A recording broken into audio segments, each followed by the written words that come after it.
Le micro-programme de formation accélérée des inspecteurs de 360 heures, donné du 3 novembre 2016 au 10 mars 2017, a permis à ces inspecteurs d'améliorer leurs connaissances et compétences en matière d'éthique, leadership, droit, rédaction administrative, application du plan d'action annuel, gestion des ressources humaines, état et la disponibilité des ressources, des équipements et de l'armement, conduite d'enquête, police communautaire et plan d'intervention liés au maintien d'ordre, sans oublier des séminaires sur des thématiques liées à la sécurité et aux règles de protocole et de courtoisie policière.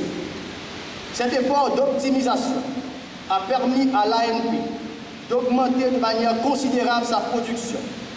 En effet, rien que sur le premier trimestre de l'année académique 2016-2017, c'est 100 inspecteurs qui vont recevoir dans quelques instants leur parchemin représentent 69,5% du nombre des diplômés, soit 108 commissaires et 36 inspecteurs formés par l'ANP dans le cadre de ces programmes réguliers sur les 3 premières années d'activité.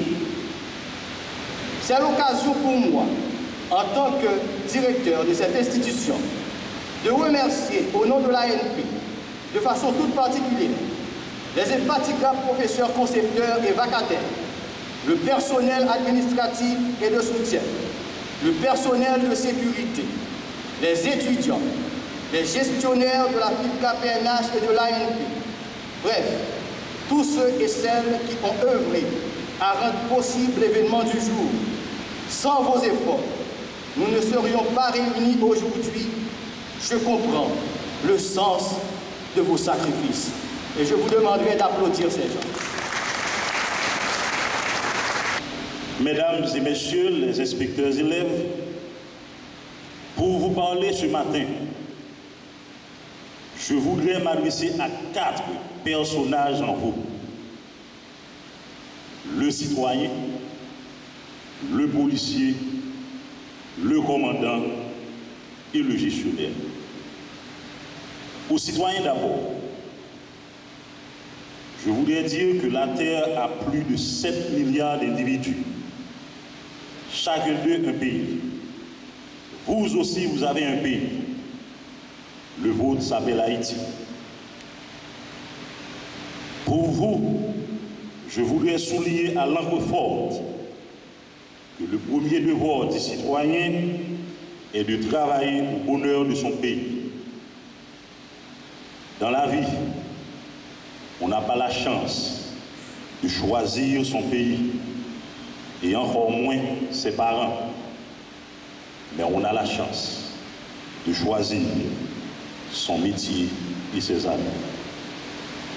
Depuis 21 ans, vous avez choisi la PNH comme institution et le métier de policier comme activité de tous les jours.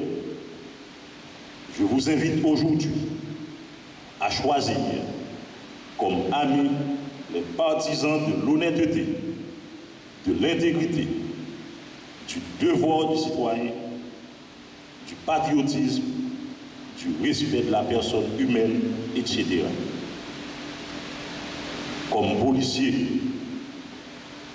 vous devez savoir que toutes vos actions et omissions doivent aller dans le sens de l'application de l'article 269-1 de la Constitution qui stipule que la police est créée pour la garantie de l'ordre public et la protection de la vie et les biens de tous les citoyens.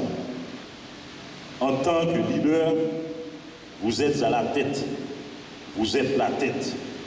Vous devez savoir supputer les chances, évaluer les risques, proportionner l'effort, les forces et les moyens en fonction de vos missions et de vos attentes. Comme commandant, vous avez choisi une profession dans laquelle vous serez à la fois supérieur et subalterne. Le ton ferme avec lequel vous parlez avec le subalterne peut être assimilé à de l'arrogance quand vous parlez à un supérieur hiérarchique. Tout le mérite sera d'avoir le bon ton pour le bon motif, de la bonne manière.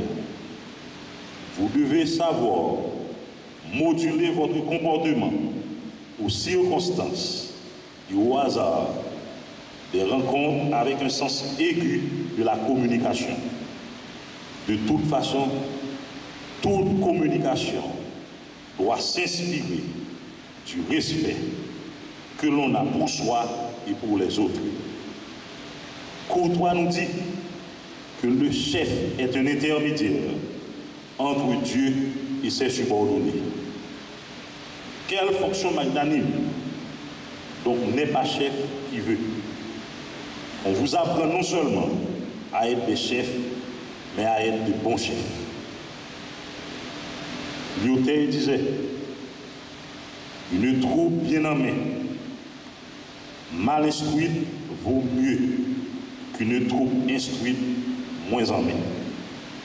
Il voulait faire allusion au leadership et à l'exercice de l'autorité qui, d'après Gaston Courtois, est une parcelle de la majesté divine.